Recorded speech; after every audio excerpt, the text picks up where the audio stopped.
Howdy folks, this is Tork from Subject Neutral, and welcome to my second video in my random replays series. So, essentially I'm doing this series because Wargaming keeps updating the client, and pretty much most of my replays from older clients are unplayable. So now I'm just gathering them all together and then just creating one big video out of them instead of trying to do a theme or a review at all. So I hope you enjoy them. This is a replay with the British Tier 4 light tank, the Valentine. This tank, I like it a lot. I get a lot of crap games in it. Fortunately, this one isn't one of them. I get a lot of crap games because I'm mostly right at the bottom of the tier. This is, for me to be at the middle of the pack in this tank is a rare game, but I actually kind of like this tank because back when I was religiously doing those tank missions to get the tanks, this tank completed a lot of those missions because it was like destroy 3 artillery and shoot enemies on the move. This tank can do it because it's kind of like the TOG, where it has a very good move and shoot. Well, I've found that it's always been good moving and then shooting at the same time. But yeah, it just sucks that I always end up on the bottom of the list with this tank because it's actually a pretty fun tank, I find. So this is the best. I've had better replays in this tank, but like I said before, they kind of got screwed up with Wargaming updating the client and not making it compatible with old replays. So yeah, this match is about done. So yeah, we'll go on to the next video.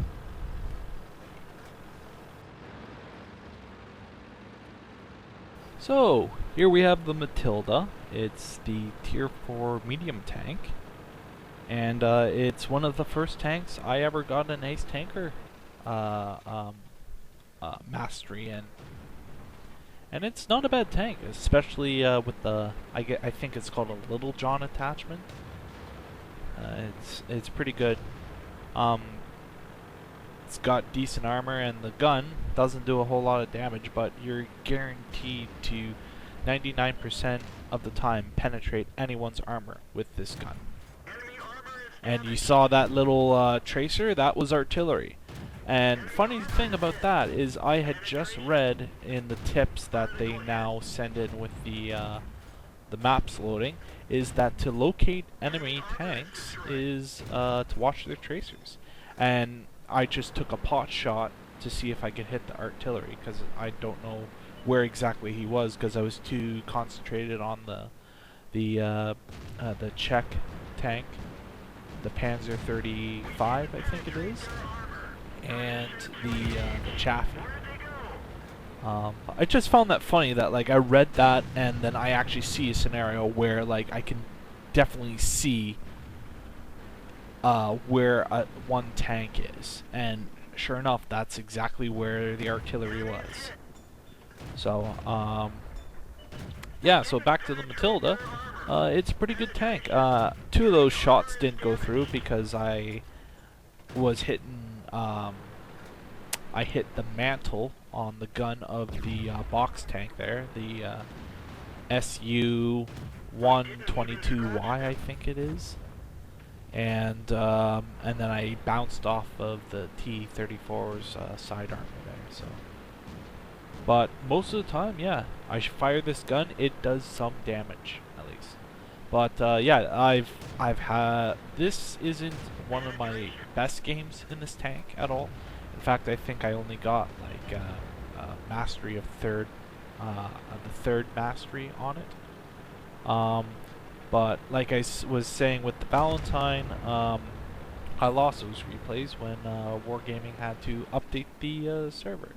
So it's too bad they couldn't have kept the recording software the same at all, because then it would have worked out so much better to show you some better replays with this tank than what this video is showing now. Like, I had one replay where it was on this, it was the encounter.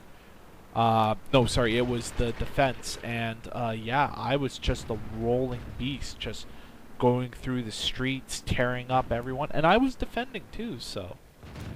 Here I try and go after a, I think it's the Achilles, and not the Hellcat version.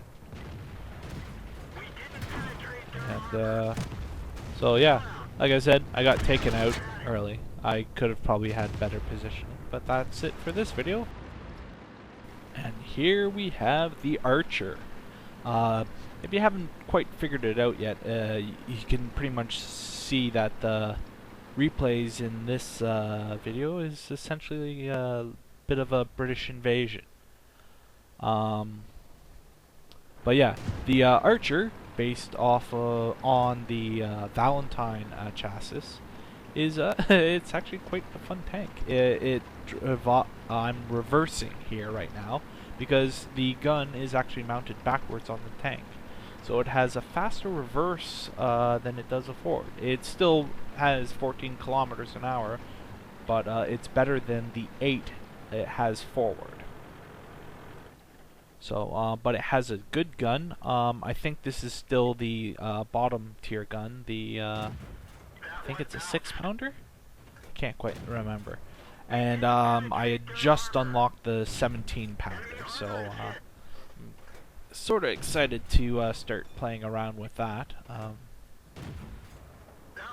But actually, yeah, I think it was right after this game that I got the 17-pounder because I did decent in this enough. Most of the time I've been finding with a lot of my matches in World of Tanks is like, for every one good game I get like 7 bad ones, and the bad ones is they range between, okay, it was close, we still lost, well, I still call that a good game. Like, if it was a close game, everyone's down like to the last 2 tanks, that's what I say is a good game. Even if I lost, that's a good game to me. But bad games, it's where my team is uncoordinated and the other team is coordinated, and we just get slaughtered within the first minute, where both teams are crap, and it just, we lose tanks left, right, and center. And like, I just don't understand the whole mechanics of the matchmaker, because it's like, I've been doing really well in World of Tanks, and it was up until recently that I started getting into these games, and it's just, it seems like World of Tanks is putting me in games where essentially the team I'm on has to rely on my skill, and I'm good, but like, I'm not the greatest. Like, I did think about joining a few clans, but between work, I can't commit a whole lot of time. And actually, that's why World of Tanks is one of my favorite online games, because really, the most amount of time you are going to spend is 15 minutes for a single match. So essentially, you're with the matchmaker trying to find a match, it'll probably be like a 20-minute ordeal, and that's what I like, because I usually don't have enough time to play long extended games, and if I do, it's generally a whole day affair. And so that's why I like World of Tanks, because you can essentially just load up World of Tanks and then go in for a quickie and then head out the door to do whatever you were going to do. So, and I believe this match is almost over. I don't do much more because the artillery is unfortunately on the other side of the berm, and I did think at first when I saw that he had popped up to travel all the way around, but I didn't bother at all because we had someone capturing, and even if the artillery did manage to take out the scout at the bottom who spots him and take out the artillery that would have probably returned fire, it would have been at 100% capture rate, and then yeah, we would have that would have been GG. So yep, there he goes. So yeah, that's all. Okay, so here I'm in the Sexton 1, the British Tier 3 artillery. It's based off of the Ram tank, which I like so much, but since they nerfed it, it's not as good as it used to be. The Ram, that is. This one, it was kind of an odd duck. Like, I saw a few reviews on it that essentially you can't really use it as a crew trainer except for the Sexton 2, which is based off of the Grizzly chassis, another Canadian-built tank. But I've had like good and bad games with this. This one is obviously decent, except for the fact that this is how I generally have a 50-50 game type. And what I mean by type is that I should specify this 50-50 ratio goes only for my artillery games. Is that I'll have the perfect shots to hit everyone, but I'll miss every single time. And I believe I hit the universal carrier there, or I hit someone's tank. And back to my games is I'll either have games where like I'm hitting every single shot, or I'll have games where I try my best, I get huge opportunities to hit stuff, and then it's just the explosion will happen right beside the tank, and it will say, "That was close," and it's like, well, you stupid crewman, shoot better.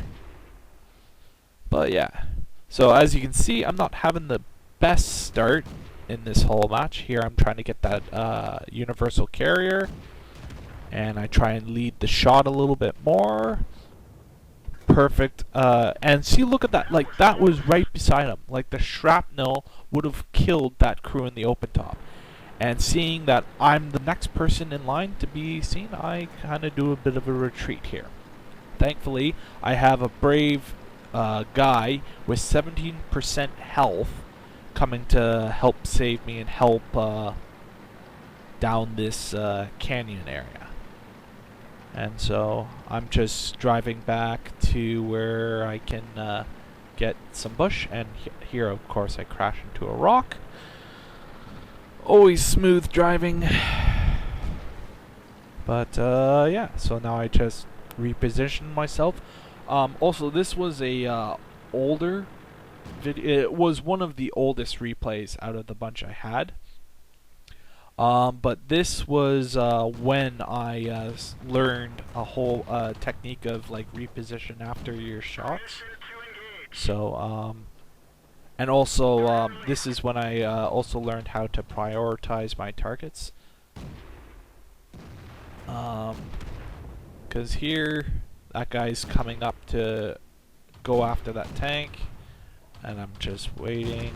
He dies anyway.